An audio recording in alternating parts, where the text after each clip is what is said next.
Buruan merapat di depan TV Fams. Kita mau bahas kuliner Jawa Barat yang bikin teringat-ingat. Ragam request pagi ini kita sajikan menu spesial para penonton setia Fams. Duh, jadi makin cinta deh sama hidangan tradisional. Yang jelas menu ini enaknya mantul. Ada juga menu yang biasa tersaji ketika ada tradisi adat Sunda. Kira-kira ada apa saja ya? Nggak cuma sajiannya saja yang nikmat kebangetan. Kita ajak kalian untuk kenalan dengan peri-peri yang lucu dan jahil. Kui Fams, berangkat!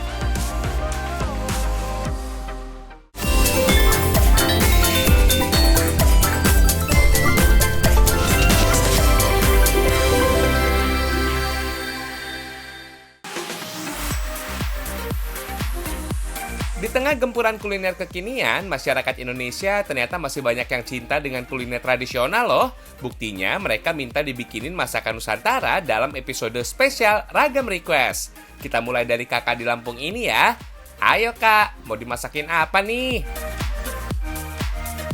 Halo Ragam Indonesia, aku Susan dari Lampung. Minta tolong dong masakin gurame bumbu rujak. Soalnya aku keinget-inget terus nih sama rasa dan bumbunya yang khas banget.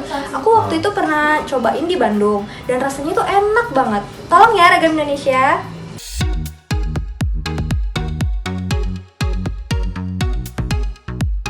Asal jangan kenangan mantan ya kak yang diinget-inget. Hihihi. Menu primadona khas Sunda gurame bumbu rujak nggak apa-apa diingat terus. Lihat tuh Fams, tampilannya bisa bikin perut lapar. Kalau bumbu rujak biasanya dibuat sebagai cocolan buah-buahan. Kali ini bumbu rujak dibuat sebagai campuran bumbu ikan gurame Fams. Rasanya enak dan segar kebangetan loh. Mantul beneran. Apalagi ikan gurame mengandung protein yang lebih tinggi dari jenis ikan lainnya, seperti ikan lele, ikan nila, dan ikan mas. Manfaatnya juga banyak loh, salah satunya untuk kesehatan mata karena kandungan vitamin A di dalamnya. Sekarang kita lihat cara bikinnya yuk Fams. Sebelum dimasak, ikan gurame harus dimarinasi dengan bumbu rempah Nusantara ya. Perendaman bumbu ini bisa membuat masakan cepat empuk, menghilangkan bau amis, sampai rasa yang nikmat. Lalu goreng ikan deh. Pastikan ikan terendam dan minyak dalam kondisi panas ya. Proses menggoreng dengan minyak berlimpah ini disebut dengan deep frying. Cara memasak ini bisa membuat bahan makanan renyah di luar dan empuk di dalamnya. Oh iya, saat memasak ikan sebaiknya jangan terlalu sering dibolak-balik ya, agar dagingnya nggak gampang hancur. Setelah ikan berwarna kuning keemasan, tandanya sudah matang. Angkat dan tiriskan ya. Yuk, kita bikin saus rujaknya. Bawang merah, bawang putih, gula, dan rempah diulek sampai halus. Nggak ketinggalan cabai, agar rasanya lebih pedas. Cita rasa pedas cabai dipercaya bisa nambah nafsu makan loh. Kalau sudah halus, bumbu ditumis sampai aromanya harum. Tambahkan santan agar kuahnya kental. Jangan lupa tambahkan daun jeruk dan kemangi untuk menambah aroma khas masakan. Mantul! Setelah matang, masukkan ikan gurame goreng tadi. Pastikan bumbu rujak terbalur rata pada ikan ya. Lihat nih, bukan cuma tampilannya aja yang cantik. Cita rasa menu ini rasanya dijamin juara. Campuran aneka rempah membuat kenikmatan ikan gurame makin paripurna. Oh iya, gurame dikenal sebagai ikan primadona air tawar di setiap rumah makan Sunda. Soalnya ikan ini memiliki tekstur daging yang lembut dan rasa yang gurih. Tulangnya juga nggak sebanyak ikan mas tuh. Jadi nggak repot menyantapnya Fams. Kalau nggak ada ikan gurame, kalian boleh menggantinya dengan jenis ikan lainnya. Misalnya ikan nila atau ikan mujair. Pokoknya sesuaikan dengan selera kalian saja Fams. Mantul!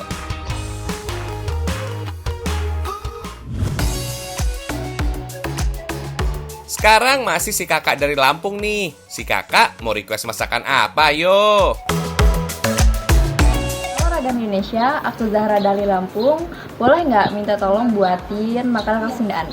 Pepes, tapi pepes cumi ya. Udah lama banget nih nggak ngerasain makan pepes. Tolong buatin ya, Fem.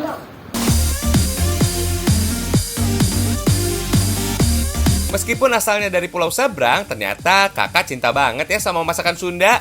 Iya deh, kita masakin ya kak. Pepes cumi spesial dari Ragam Indonesia. Oh iya, pepes bukan hidangan yang asing buat masyarakat Indonesia, khususnya di tanah Sunda. Pepes dikenal sebagai metode memasak tertua di Asia dan Amerika Latin. Di Indonesia, menu ini terkenal di kalangan masyarakat perkebunan sejak zaman nenek moyang dan eksis di tahun 70-an loh. Rasanya nikmat karena terdiri dari perpaduan rempah tradisional. Daun pisang yang membungkus bahan makanan ini membuat masakan semakin khas, bisa bikin nafsu makan meningkat. Fams, pepes identik dengan bahan baku ikan. Makin kesini, aneka bahan baku lainnya bisa dipakai untuk membuat pepes kok. Misalnya cumi yang dirindukan Kak Zahra tadi nih. Yuk, kita langsung bikin. Bahannya ada cumi segar dan aneka bumbu rempah Nusantara. Misalnya bawang merah, bawang putih, cabai, kunyit, serai, daun jeruk, dan kemangi.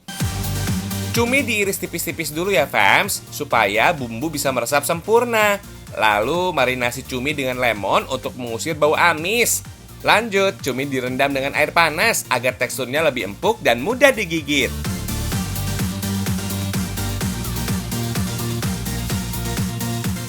Lanjut kita buat bumbu pepesnya. Ulek sampai halus ya, lalu campur pada cumi deh.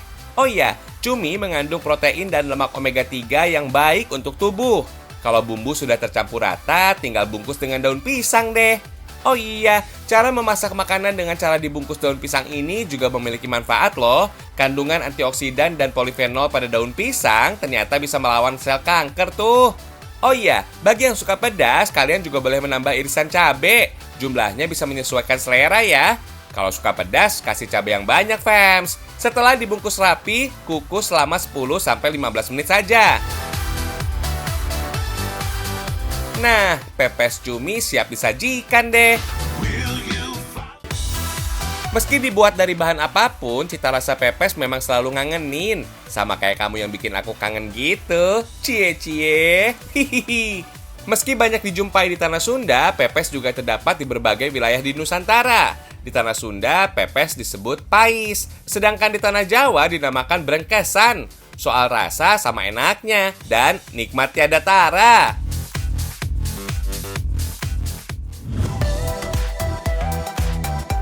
Lanjut, kita dengarkan request kakak dari Yogyakarta ini ya, fams. Hai tim Merekam Indonesia, aku Tata dari Jogja. Aku request nasi cikur khas Sunda dong. Sensasi bumbunya itu loh bikin kangen. Makasih tim Merekam Indonesia. Iya kak, kita kasih menu cikur yang rasanya juara ya. Fams, nasi cikur termasuk menu legendaris yang berasal dari Tanah Sunda. Nama cikur karena menu ini dibuat dari bumbu rempah rimpang yang disebut kencur.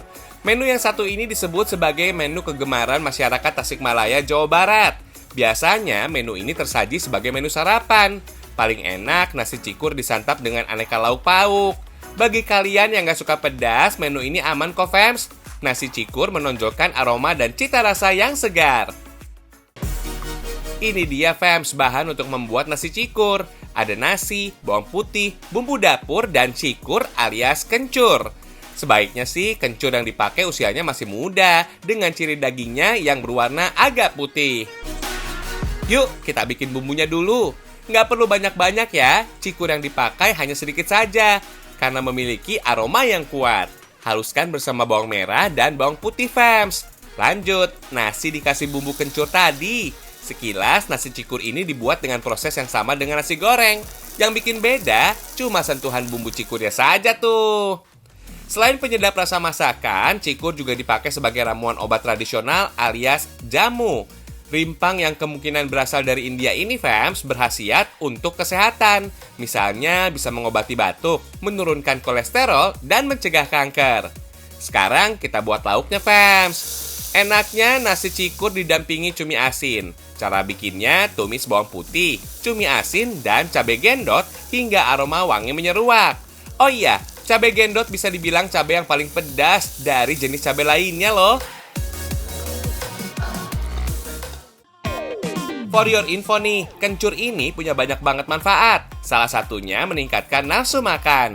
Senyawa berkhasiat etil pemetoksisinamat dari rimpang kencur ini bekerja merangsang hati untuk menghasilkan zat empedu lebih banyak. Kemudian mengaktifkan enzim pencernaan dan mempercepat pencernaan agar terasa cepat lapar. Widih, mantep nih nasi cikur dengan lauk cumi asin. Yakin deh bikin kalian kangen.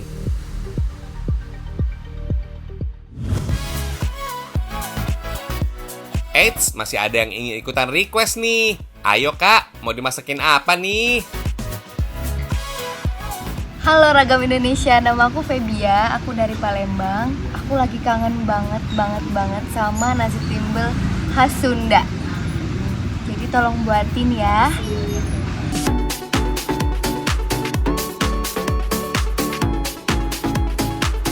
Kalau cuma nasi timbel mah, gampang banget kak. Kita kabulin deh permintaannya.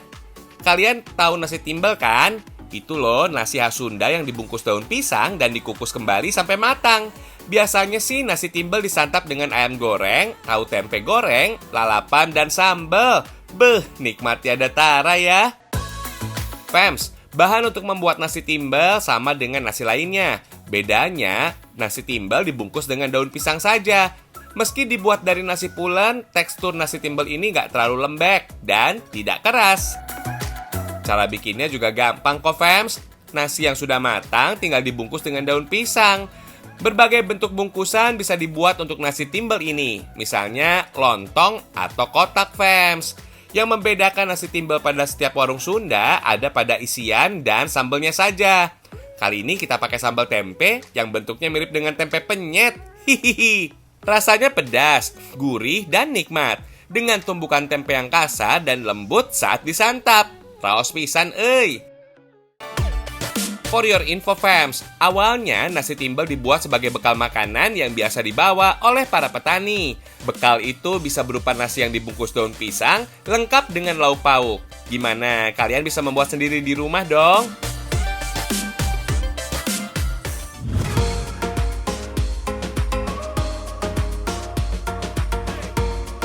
Kalian suka ayam bakar atau ayam panggang? Cobain deh kuliner tradisional dari daerah Jawa Barat ini. Namanya ayam bakakak. Menu masakan ini, fams, dibuat dari ayam utuh dengan bumbu rempah. Kemudian diungkep sampai empuk. Untuk menciptakan aroma khas bakaran, panggang ayam deh. For your info nih, ayam bakakak memiliki nilai budaya sebagai hidangan masyarakat Sunda dan disajikan saat ada upacara adat tertentu. Sedangkan fungsi sosialnya, makanan ini mencerminkan kebersamaan yang terwujud saat terdapat upacara atau kegiatan adat.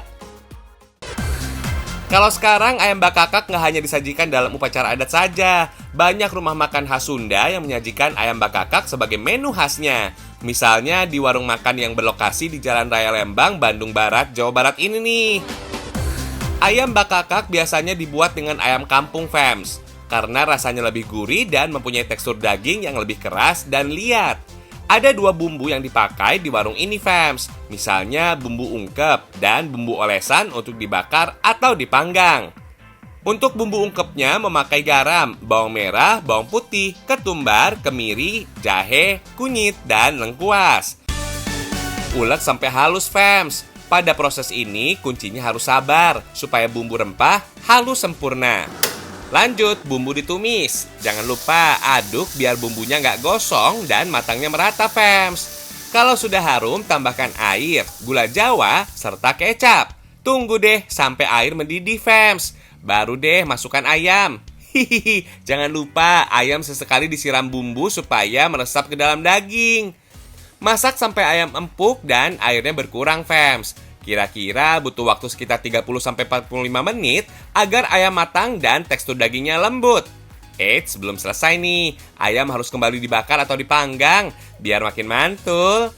Supaya rasanya makin lezat, ayam yang dibakar dioles dengan bumbu kecap. Bumbu harus dioles sampai rata ya. Karena sudah dimasak sebelumnya, ayam yang dibakar ini nggak makan waktu yang lama. Kalau kelamaan, tekstur ayam bisa gosong dan teksturnya kering, fams. Ayam bakakak siap disantap nih, fams. Kalau biasanya disantap dengan nasi, ayam bakakak di warung ini disantap dengan nasi jeruk beserta sambal. Dijamin mantul, mantap betul. For your info nih, sebagian besar masyarakat Sunda menyajikan masakan ini saat ada upacara adat dan pernikahan. Dalam upacara pernikahan, ayam bakakak biasa disajikan khusus bagi kedua mempelai. Itu loh tradisi tarik-menarik ayam oleh mempelai. Nah, mempelai yang mendapat potongan ayam paling besar menandakan besarnya rezeki yang kelak diperoleh dalam kehidupan rumah tangga mereka.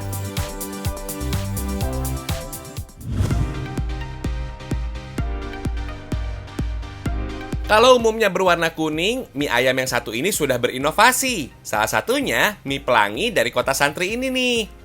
Nama pelangi diberikan karena mie yang digunakan warna-warni gitu deh. Bagaikan pelangi, semakin banyak warnanya, maka semakin indah dilihat. Mie ayam satu ini juga nikmat disantap loh. Hihihi. Fams, mie ayam kini akrab dijadikan menu santapan siang maupun cemilan petang saat lapar datang. Kalian bisa temukan mie pelangi ini di daerah Tawangsari, Tasikmalaya, Jawa Barat. Satu mangkuk menu ini berisi potongan daging ayam kampung dan sayur. Kalian gak bakal nolak buat nyicipinya deh. Tenang, mie ini gak dibuat dari pewarna buatan kok, tapi dari bahan alami dan tanpa pengawet. Untuk mie yang berwarna merah dibuat dari buah naga, sedangkan mie yang berwarna hijau dan kuning terbuat dari sayuran segar. Kalian juga bisa menambahkan topping bakso loh, biar makin mantul. Di dalam mangkuk mie ayam ini terdapat beberapa kandungan gizi yang bagus buat tubuh. Daging ayam yang punya kandungan zat besi bagus untuk darah. Ada juga protein dan vitamin B tuh. Penambahan sayuran sebagai pewarna pada mie ayam ini memiliki kandungan gizi seperti mineral, vitamin A, dan vitamin C. For your info nih fams, mie ayam dikenal sebagai hidangan dari Tionghoa. Di negeri asalnya, mie atau bakmi disajikan dengan tambahan daging babi. Saat hijrah ke Indonesia melalui hubungan perdagangan, bakmi berubah menyesuaikan lidah lokal, dibuat dengan tambahan daging ayam. Di Indonesia, mie dengan potongan ayam dan sawi lekat dengan wilayah Wonogiri, Jawa Tengah. Awalnya, mie dijual dengan cara berkeliling. Makanya, menu ini gampang banget dijumpai. Hihihi. Perbedaan mie ayam dari Wonogiri ini terletak pada racikan bumbu yang khas. Bagi kalian pecinta kuliner mie, wajib deh cobain mie pelangi ini. Dijamin, rasanya top markotop. Harganya juga murah per porsinya. Hihihi.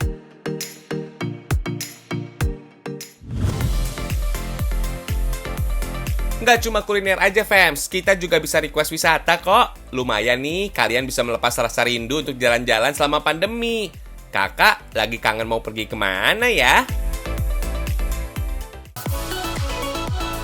Saat pandemi begini, kita memang dianjurkan untuk di rumah saja untuk memutus rantai penyebaran COVID-19. Supaya nggak bad mood selama di rumah saja, kita kasih informasi menarik wisata di daerah Lembang, Jawa Barat. Ayo fams, kita jalan-jalan ke tempat wisata di Jalan Maribaya, Cibodas, Lembang, Bandung Barat. Tempat wisata ini sudah ada sejak tahun 2018 di masa pandemi ini. Pengunjung wajib menjaga protokol kesehatan.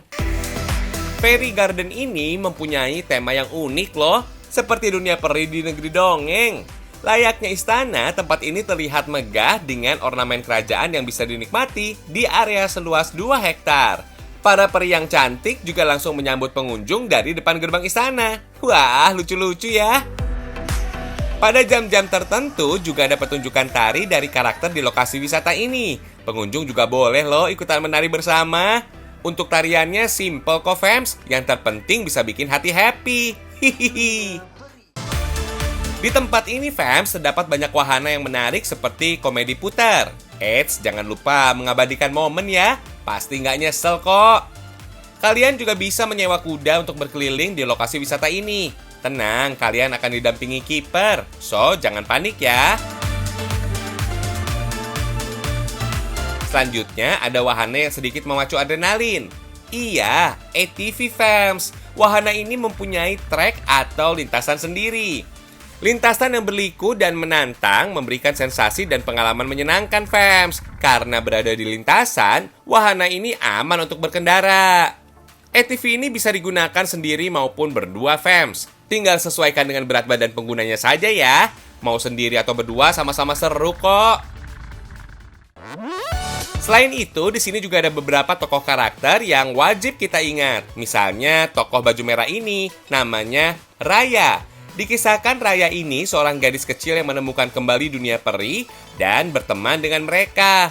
Wih, mau juga dong temenan sama peri. Hihihi. Lalu, peri yang berwarna pink ini adalah peri bunga. Namanya Lilian. Cantik ya perinya. Peri yang coklat dengan sayap besar ini adalah peri hutan, si Magic Guardian. Dan ada juga si peri hutan yang usil bernama Castor. Di Gypsy Village ini, pengunjung bisa foto-foto dengan karakter peri. Buat kalian yang capek jalan kaki berkeliling, bisa juga loh naik kendaraan. Tapi tentu saja ada biaya tambahannya ya. Hihihi. Selama pandemi ini, tempat wisata ini hanya buka saat weekend saja, fams. Segera buat jadwal untuk bermain dan menikmati dunia peri di sini ya. Dijamin bisa bikin hati senang.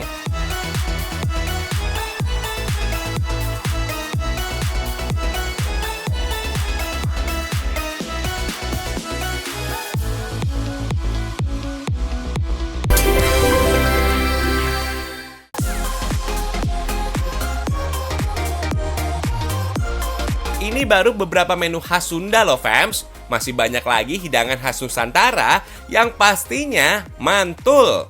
Ayo, kalian mau request apa lagi? Kita kabulin deh. Ragam Indonesia, satu Indonesianya, berjuta kekayaannya. Sampai jumpa.